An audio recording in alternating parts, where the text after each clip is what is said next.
I have to say, I think perhaps, well, I mean, to ask you, the biggest revelation that you took away from this, is it the 2,000 cases?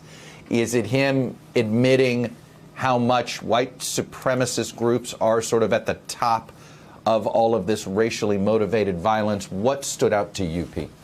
Yeah, not the white supremacist part, because that's been very clear from the beginning as the FBI began to file these charges, and they're now up to well over 200 cases that have been charged. I'm sorry, approaching 300 cases that have been charged, and many more under investigation. The 2,000 number was a revelation. That's double what it was a year ago, and that's a huge increase. That's an enormous commitment of manpower. So I think for the FBI director to say, look, we were warning people, expect violence around the election. It could be around the election or something afterwards or the inauguration. And then we had this one specific piece of intelligence from Norfolk about possibility of attacking the Capitol.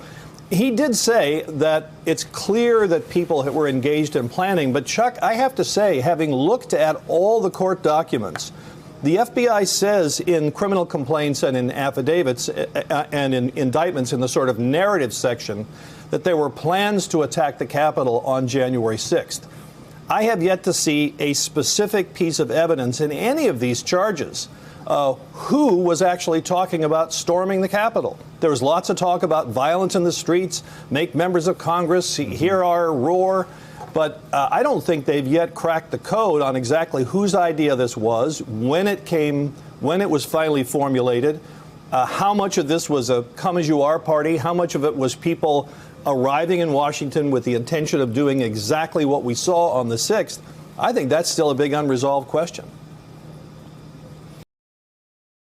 Hey, thanks for watching our YouTube channel. You should know that you can follow today's top stories and breaking news and catch up on your favorite MSNBC shows all in one place.